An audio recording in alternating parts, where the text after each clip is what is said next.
both of your attacks. You want any movements or anything, or are you good right there? I will retreat. I will disengage. I'm gonna try and get half cover there. Okay. Still within range, I think.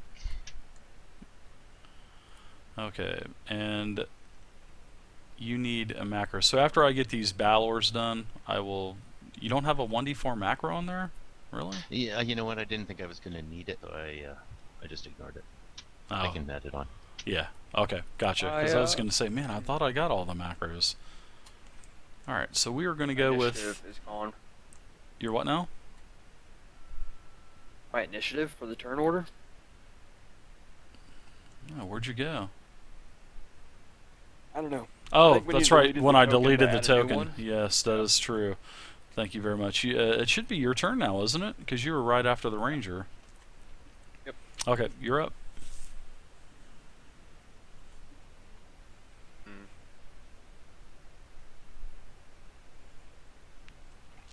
Well, there are 6 of them, and they have... Out right here okay. for now. And they have 2 healers, so they've got Through plenty these of 400 healing. spells that I have. They've got plenty of healing. You're gonna punch one of them in the balls, Crowe. All right. So it is Balor number 1's turn, which is the closest Balor here. Well, you guys love hiding behind those pillars, don't you?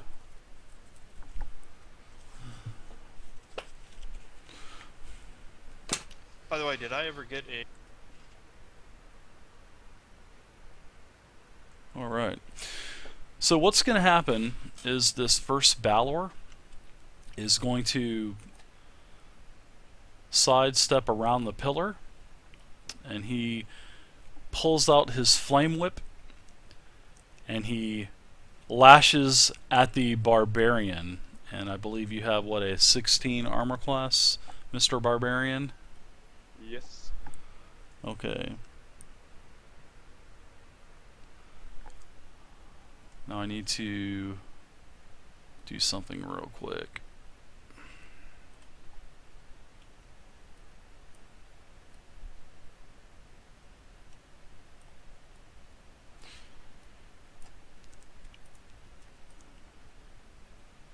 Okay, he charges up, and you are within...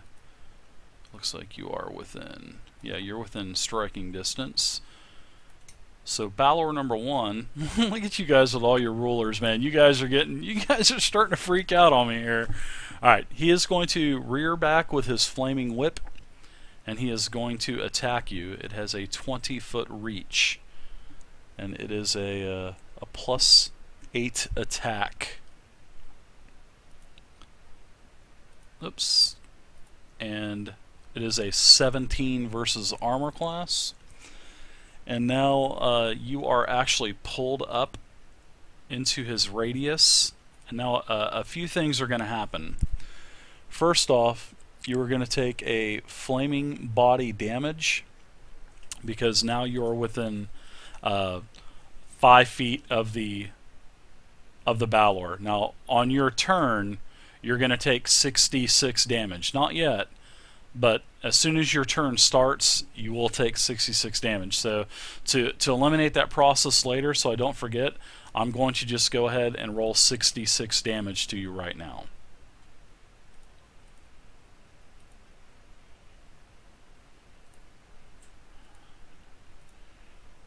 And that is 23 damage. Ouch. Sweet. What's your hit points? 255, 60. So Now, what I need you to do as well is I need you to give me a strength check. Does he get a save from the fire damage? I'm giving no, there is no save. There is no anything like that in the description. So what I need you to do now is give me a strength check with it's a 1d20 plus your strength modifier. And that was fire damage, right? It is fire damage. there you have it. I think, yeah. Okay. Oh, very nice. So you actually you won the contest of strength, so you will be able to move on your turn. So you've taken that damage from the from the fire damage. Now I need to give you the actual whip damage itself. And there's fire damage as well. So we are going to do another 66 damage. Sweet.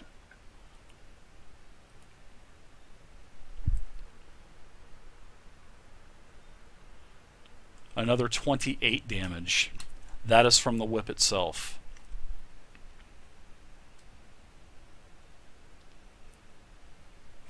And how what you can do, there you go.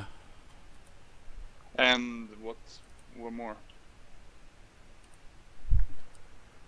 Oh, what else does he do? Yeah. It did it 28 or something like that?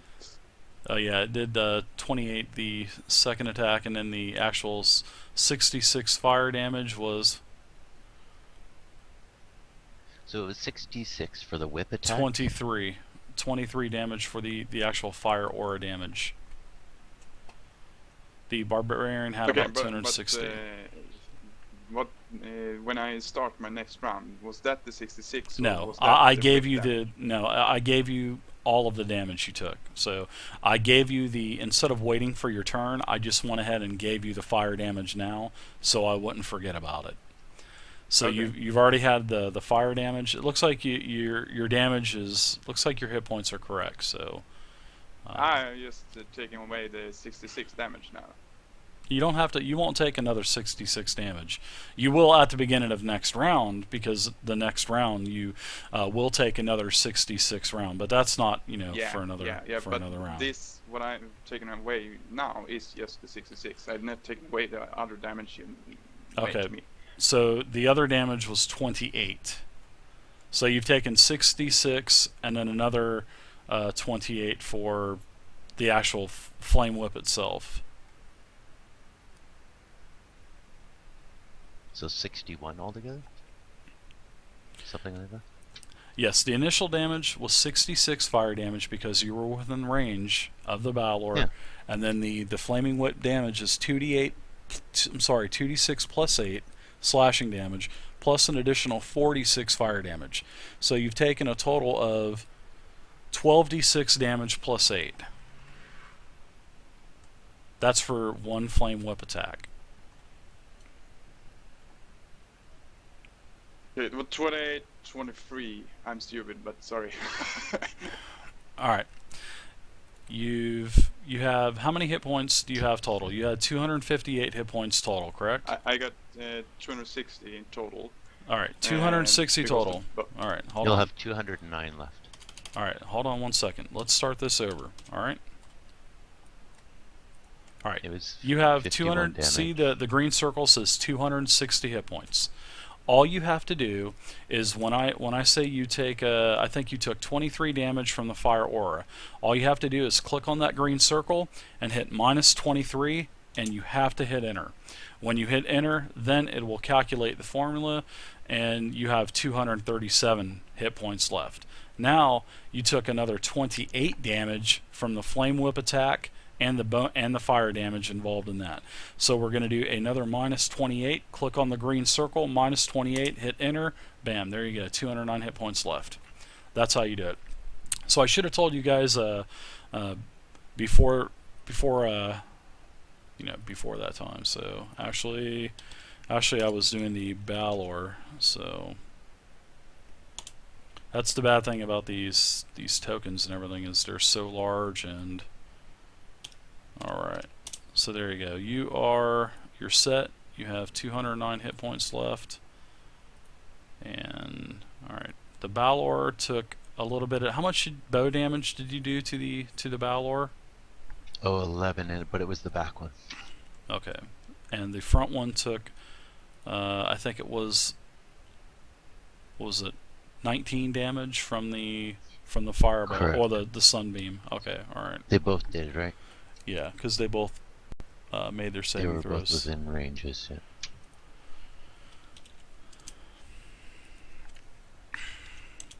Alright.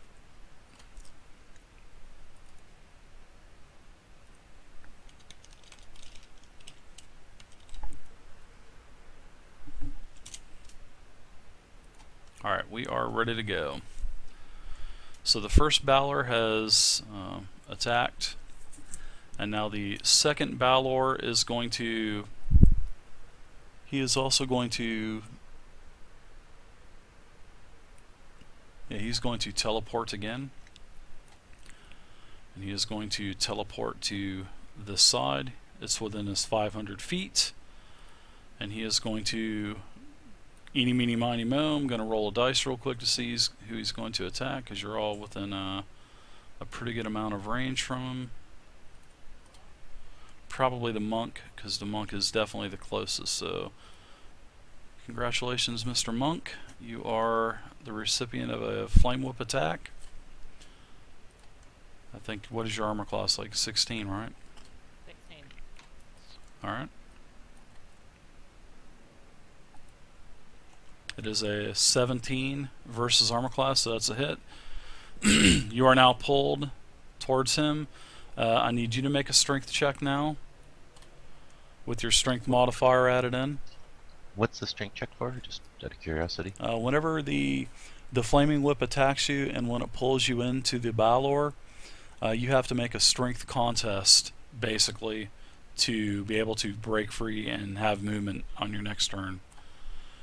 If you fail it, basically you'll be entangled. Right. Well, the whip will still have you ensnared. So, all right. So now I'm going to roll 66 fire damage. Okay. So you're going to take a total of 25 aura damage.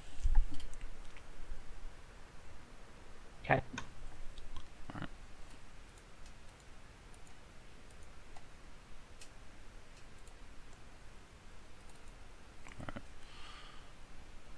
Alright, let's see.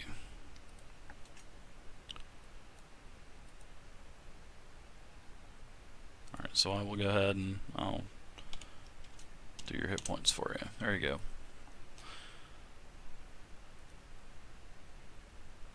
Now the damage for the whip is an actual 66 plus 8.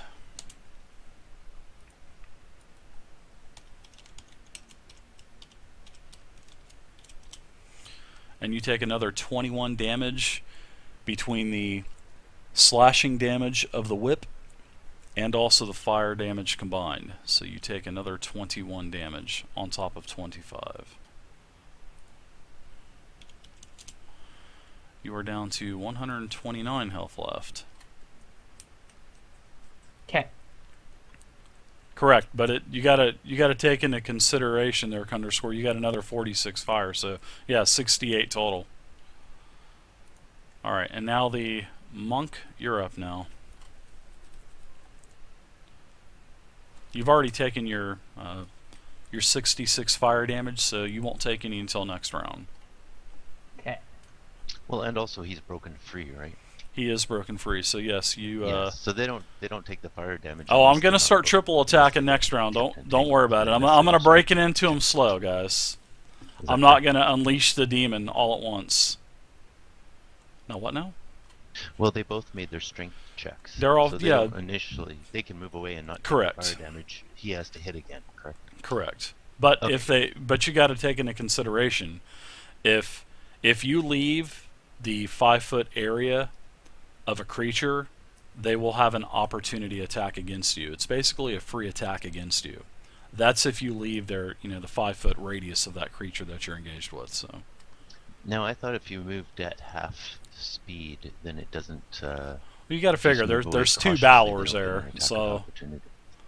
Well, if you have skills and stuff that actually, counter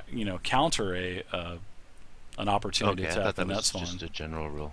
No, but you can use your action to. You can use your action to disengage, but if you use Disengage, if you use your action to disengage, then you don't make an attack. Okay.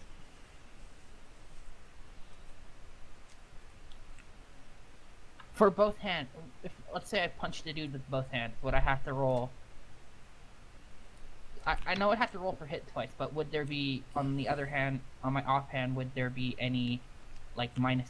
I believe the way that multi-weapon works in D&D Next is the normal attack, your first attack, which is your primary, attacks normal. Your secondary attack, which would be your offhand, I believe that gets a hit bonus, but you don't get the damage bonus modifier. I believe that's how it works. Okay. So I'd roll a 1d20 plus 9, correct? For the hit. If that's your plus to hit, yep, 1d20 plus 9. 27 and a 22. Okay. Those would be crits. One crits, correct? No, you have to roll a natural 20 to get a crit. Oh, yes. Unless you're a Path of the Warrior fighter, and then you can crit, especially at your level. Well, at that level, a crit would be a natural roll of an 18, 19, or 20. Would I have to... Never mind. I was going to ask if I had to put my strength modifier in there, and I was like, probably not. No, I think it's already calced in the sheet there. Yep, all You're of your plus 9. Yeah, your total modification is already onto the character sheet.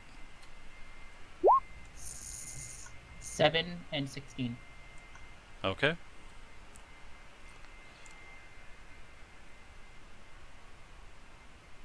So that is 23 damage.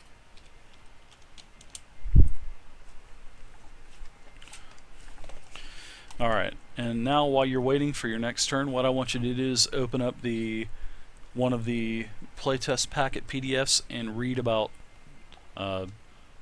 two-weapon attacking, okay? Okay. So you can, know how that mechanic actually works.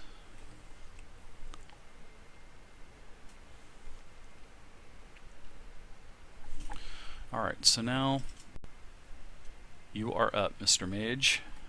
Alrighty. Tanaka. It's Miss Mage to you. First, I'm going to move to right here. That's my 30 feet already. What? And I'm going to. Yeah, that's the whole my character thing. will say monster, Kunders, will say they gotta. I can't play the character's form. You know what I mean? Because I would just. This would just take. This big guy. He automatically dies.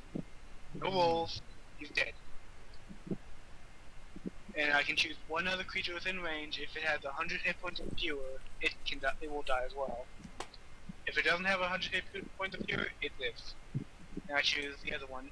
That's within my 50-foot range. So to have 100 HP or fewer. Yeah, the Balor doesn't have 100 hit points or fewer. And what spell are you casting again? Power Word Kill. Isn't that that's a 9th level spell, right? Yep, I'm using my one spell for that. So the first Balor dies. That's the first one dies instantly. There's no question about it. It's dead. According to info at least. You are a word of power that can compel a creature to die instantly. Way too early. Okay. This one, Now, hold on. Slow down. okay.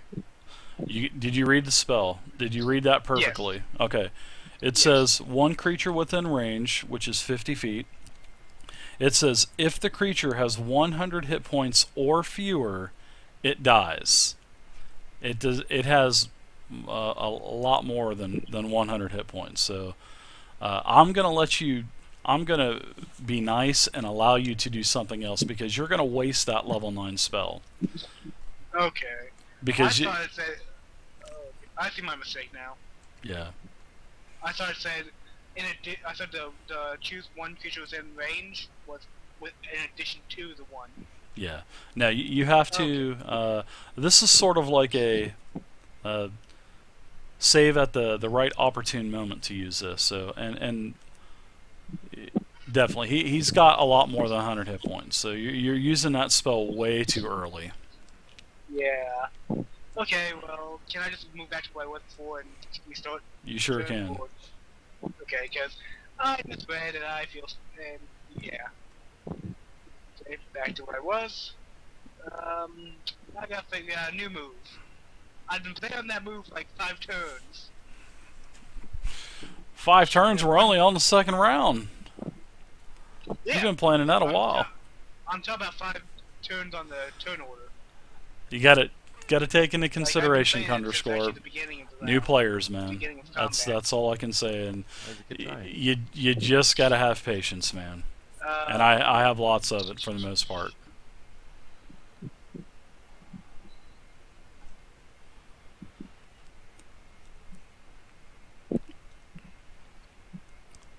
And it all just depends on how much Find a good experience attack. the players have as I was well. not So planning on this. if the 8 o'clock game has all experienced players, then it will the would game will ice probably be a attacks do lot double different. damage against them since they are of fire nature. They are immune to fire. You do know that. But would like an ice attack do more damage against them? They're immune to fire. That's all I They know. will never take damage from any fire spells. Well, I'm asking for an ice attack. Would that do more damage against them? I don't know. You don't know. Okay. Just want to see. It's a good assumption, though. Yeah.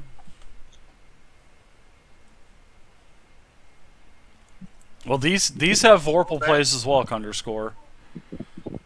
Because I did announce that they had 2-handed swords on their backs. I yelled that we. Well, should the first focus one on did the anyway. Balrog that's attacking the monk, seeing he seems squishier than the barbarian does.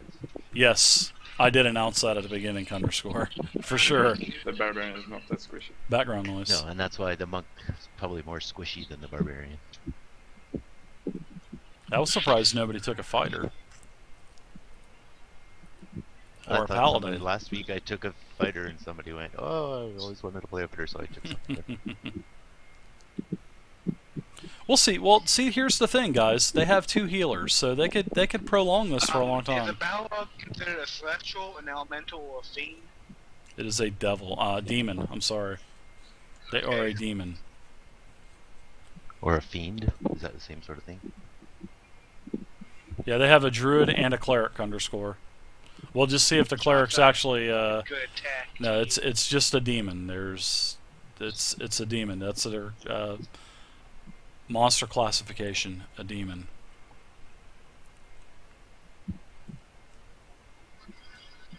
All right, so that's your turn. You've made your movement, and now it is the barbarian's turn. I haven't gone yet. Well, you need to hurry up because Uh-oh. time is ticking. Alright, Time keeps on ticking, ticking, ticking so, into powder- the future. would I have the powder of a crushed black pearl? Was at least 500 gold on me? You can have all of the components on you right now. Okay, then, for the sake with that, I'm going to cast Circle of Death. I think it's level 7. It's a level 6 spell. Choose a point within range, which is 100 feet. You can see a wave of all negative energy washes out from that point for a distance of 50 feet, starting to snuff out the life force of the creatures it touches. Each creature in that area must make a Constitution saving throw. The creature takes 10d6 necrotic damage on a failed save throw, or half as much damage on a successful one. The spell has no effect upon undead or constructs. Okay, so ping on the map where you want to put this this spell. Your Circle of Death. You know that hits all the players as well. I can choose players to exempt, right? You can. You are evocation. Okay. I can. How many can I choose? To exempt? I don't know. You tell me. You're playing the mage. Give me a second to look that up then, because I had no clue about that. I had no clue about that. Shoot. Dust. I have a level 17 of every class. So I have no. What would it be under? it will be under your class. Under evocation. Okay. So I do not see it. To exempt from attacks. I'm skipping through it real fast.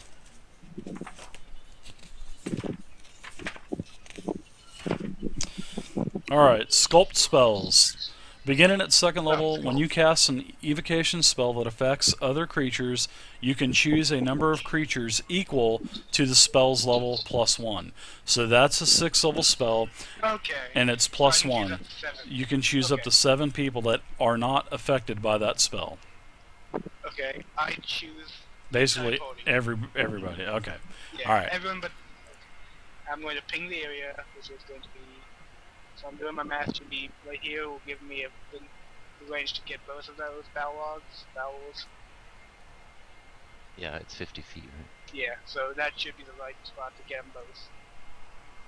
And they have to make a Constitution saving throw. Sorry for taking so long. It's alright. What's your intelligence modifier is 5, so...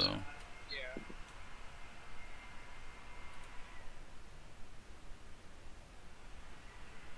Alright, I'm going to go ahead and roll my save right now, because he has a +6 to his con saving throw, and he rolled a 16, so he made the saving throw. Both Balors are going to be affected, right? Because it is a 50-foot radius. Okay. Yep.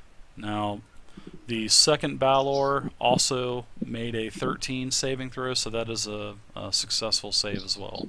So roll your Okay. 10d6, and then I'll take half damage. Okay. 26.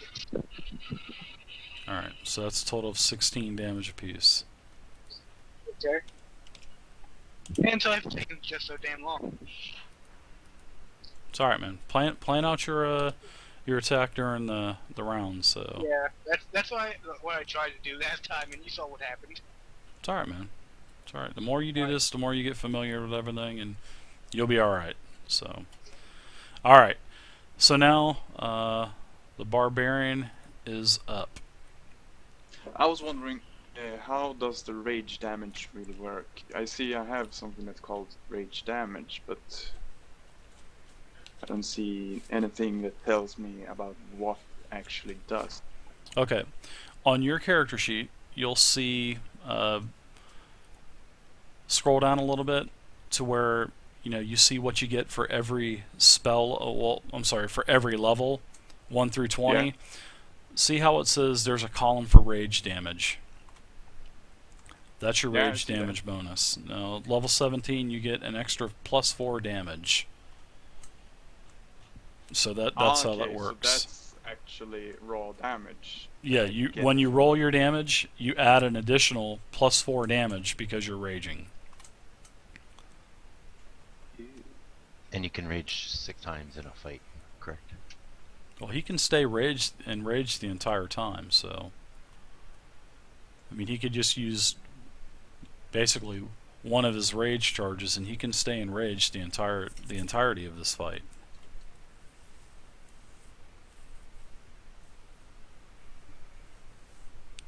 I just haven't heard you say that you've raged yet, so... But that is the primary mechanic. No, I have not, because I didn't Yeah. really understand how it worked. Yeah. And I saw something that it would disappear in 60 seconds. I thought Yeah. there was, what was it, rage. When you enrage, you gain following benefits. Yeah, but it's lasts only 60 seconds. So I thought, yeah. That's all right, no problem. But I'll just, for the future for these one-shots, on Friday, I always list the people that are in the game. So you always need to check, and then whenever you get into the game, I'll be in TeamSpeak. So, and this goes for everybody in the stream as well. You can always come into TeamSpeak, and if you want to play a certain character, because I've always said the entire time, first come, first serve on the characters for the games. So that would actually give you a day and a half to actually read over the character sheet and kind of get familiar with everything and how the mechanics works. And if you have any questions, you could ask me or refer to the other PDFs. So, but I mean, it's no problem. I mean, we're having fun with this. But just as a little note for the future, try to get in here as early as you can, especially for a higher level game like this. The more that you know about the class, the